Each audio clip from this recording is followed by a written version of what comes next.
भारत वंदे मातरम। दोस्तों, इस वक्त हम डबूर पंचायत में हैं, प्रखंड जो गुरारू पहुंचता है।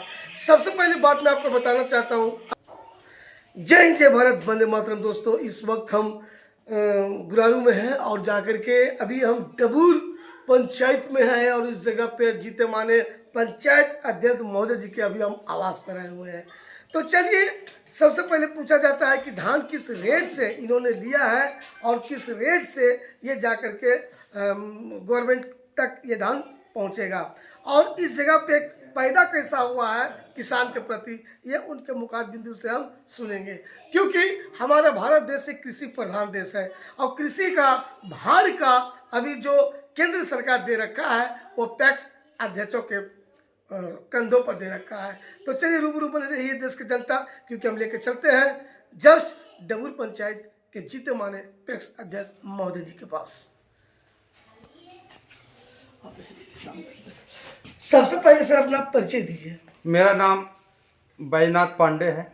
मैं डबूर पैक्स अध्यक्ष ग्राम बथानी में हूँ और पैक्स गोदाम बथानी में ही नहर कोयल के किनारे बना हुआ है। अच्छा, ये बताइए सर, अभी कौन कौन सा फसल आपके पंचायत में हुआ है सर? मेरे के यहाँ भी धान का भरपूर मात्रा में पैदा हुआ है और धान खरीदारी मैंने आज से स्टार्ट भी कर दिया हूँ। क्या सोनम धान हुआ है सर? हाँ, सोनम धान हुआ है, रूपाली धान हुआ है, मंसूरी हुआ है, आपका दामनी हुआ है। हर कैटेगरी का यहाँ धान होता है। किस रेट से भी आप धान ले रहे हैं? हम लोग मंसूरी 2300 कुछ रुपए लीटर, 2300 आपका 66 या 67 का रेट आया है। उसी रेट में धान खरीदारी आज से मैंने शुरू किया है। क्या कभी ऐसा भी आया है कि सर आपका मतलब जैसे कि पंचायत डिफॉल्टर रहा हो? जी नहीं, मैं 4 साल अभी तक धान लिया हूँ। मैं कोई डिफॉल्टर नहीं हूँ। मैं 23 लॉट धान लेता हूँ। मैं एकदम 24 घंटा के अंदर हर किसान का खाते में पैसा डाल देता हूँ। कोई ऐसा किसान नहीं कर सकता है 4 साल में कि मेरा एक भी पैसा या आपका कोऑपरेटिव बैंक का चावल मैं सब जमा। यानी आप बिहार सरकार का जो भी कर है या बैंक का जो भी लोन होता है वो बराबर समय पर दे रहे हैं? नो ड्यूज में हूँ। नो ड्यूज में हूँ। तो आगामी चुनाव की आप दोबारा फाइट कीजिएगा पैक्स? हाँ, अगला चुनाव अगर जनता अगर हमको चाहेगा तो मैं फिर 2026 में मेरा चुनाव है, मैं लड़ूंगा और किसान का भरपूर मदद करूंगा। अच्छा, बगल में आपका हम नहर देख रहे हैं सर, क्या इस नहर में पानी दिया जाता है सर? नहर में पानी नहीं आता, यही हम लोग को सबसे बड़ा अभाव है। इसमें अगर नहर में आ जाए तो हम लोग को और ज्यादा उत्पन्न धान का यहाँ ज्यादा। क्योंकि सर जहाँ पे मैं देख रहा हूँ इस जगह पे बिल्कुल सरकारी नहर गया हो, लेकिन इसमें पानी नहीं है। अगर इसमें पानी रहता तो किसानों के लिए फसल और के लिए बहुत ज्यादा फायदा किसान। क्या कहना चाहते हैं सर बिहार सरकार की इसके बारे में? बिहार सरकार की कहना है कि ये 40 वर्ष पुराना योजना है, इसमें काफ़ी पैसा लग चुका है, लेकिन हम लोग के यहाँ तक कोयल नहर में पानी नहीं आया है। ये पानी आपका औरंगाबाद तक आता है, लेकिन गया में नहीं पहुँच पा रहा है। हम लोग को जल्द से जल्द इस पानी को आवश्यकता है। औरंगाबाद तक आती है और उसके बाद ये पानी नहीं आती। मदनपुर से पानी आगे हम लोग को नहीं पड़ रहा है। अच्छा, मदनपुर सर, खाद के बारे में क्या कहना? खाद जो है मेरे पास लाइसेंस नहीं था, लेकिन अभी लाइसेंस बन गया है। मैं लास्ट दिसंबर में खाद मैं ले लूँगा।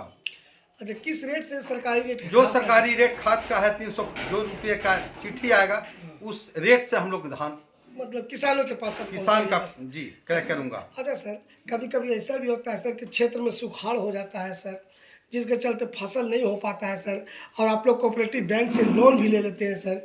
क्या अगर सुखाड़ का उस समय ऐसा आता है तो क्या सरकार आप लोग की मदद करता है, माइनस करता है? मैं तो पहले पैसा अध्यक्ष नहीं था, लेकिन जब से मैं हूँ यहाँ बैंक कोऑपरेटिव बैंक बंद है। पूर्व अध्यक्ष ने इसमें काफ़ी पैसा घोटाला कर लिए।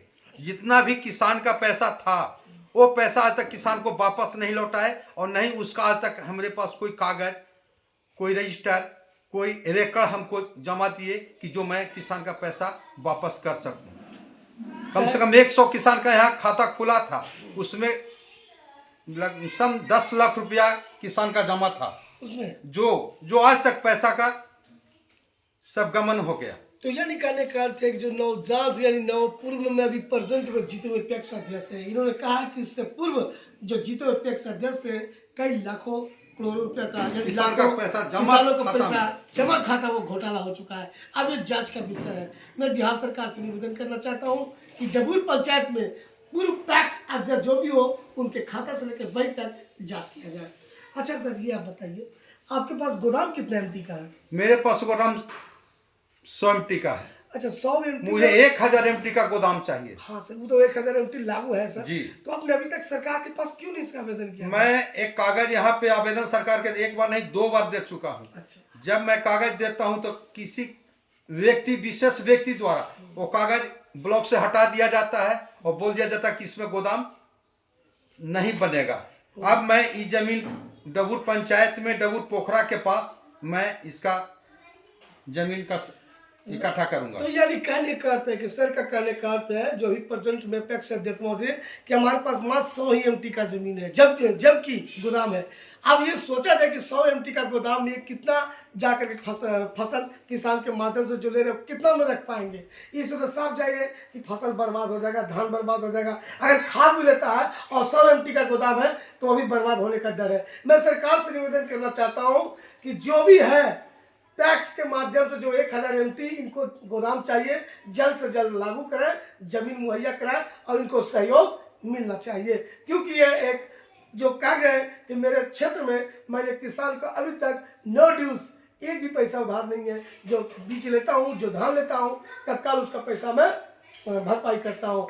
कोऑपरेटिव बैंक के माध्यम से जो भी ये लोन ले रहे हैं वो अपने कार्य के अनुसार एक भी पैसा ड्यूज नहीं रख रहे हैं, बिल्कुल वो लौटा रहे हैं। तो ऐसे ऐसे टैक्स अध्यक्ष को हर क्षेत्र में, हर पंचायत में जरूरत है जो किसानों के प्रति काम करे और बैंक के लिया हुआ लोन जल्द वापस करवाएं। अच्छा सर, नई सरकार बन रही है बिहार में, आज 20 तारीख है, जो कहते हैं 20 नवंबर, आप मान लिए 20 नवंबर आज है, आज शपथ ग्रहण है। अब मुख्यमंत्री नीतीश कुमार जी बन रहे हैं, ठीक है सर, क्या कहना चाहते हैं आप लोग अपने बारे में, क्या मांग करना चाहते हैं? मैं मुख्यमंत्री जी से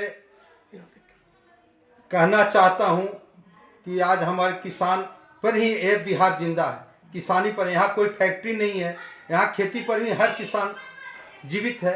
तो सबसे पहले तो हम लोग को कोयल नहर में पानी दिया जाए। और मैं अमित शाह से भी कहना चाहता हूँ कि आप हमारे केंद्र में कोऑपरेटिव सहकारिता मंत्री हैं, तो हम लोग को जो इंटरेस्ट सीसी 2 करोड़ का सीसी होता है, उसका इंटरेस्ट हम लोग को 13-12% दिया लगता है, वो हम लोग को नहीं होना चाहिए। इसलिए किसान ऋण है ना, तो इसमें हम लोग को 12% जो इंटरेस्ट लिया जाता है वो हम लोग को जितना मार्जिन मनी मिलता है, कमीशन मिलता है, सब इंटरेस्ट में चल जाता है। हम लोग को पैक्स के कोई पेमेंट नहीं है, कोई कमीशन भी कुछ मिलता है तो सारे पैसा इंटरेस्ट में चला जाता है। मैं यही कहता हूँ कि हर पैसा अध्यक्ष को जो मार्जिन आता है हम लोग को कमीशन, वो कमीशन टाइम पर मिल जाए और इंटरेस्ट सीसी का नहीं लिया जाए। अच्छा, क्या आप लोग को पेमेंट मिलना चाहिए सर? पेमेंट तो हम लोग 12 महीना काम करते हैं, पीडीएस भी चलाते हैं, हर महीना पीडीएस भी चलाते हैं। धान अभी 3 महीना खरीदारी करेंगे, लेकिन हम लोग को 1 रुपया कहीं से पेमेंट नहीं है, नहीं रेंट है, नहीं पेमेंट है, न कोई भत्ता है। यानी आप लोग भी चाहते हैं कि जिस तरह मान लीजिए विधायक एमपी का पेमेंट मिलता है, कुछ अभी मुखिया का भी पेमेंट चालू है ना, आप लोग भी चाहते हैं कि हम लोग को भी होना चाहिए। अच्छा, सुरक्षा के बारे में क्या कहना चाहते हैं? सुरक्षा में देख लिए सर, मुखिया पर हमला हो रहा है सर, टैक्स हम लोग को सुरक्षा सरकारी व्यवस्था नहीं है, तो हम लोग को कम से कम एक लाइसेंस, बंदूक रखने के, बंदूक हो या राइफल हो या पिस्टल, एक सरकार हम लोग को लाइसेंस दे जो अपना सुरक्षा में जन धन तन को मैं अपने खुद स्वयं करूं। एक बार अपना नाम बोलिए सर। मेरा नाम बैनाथ पांडे, डबूर पैक्स अध्यक्ष।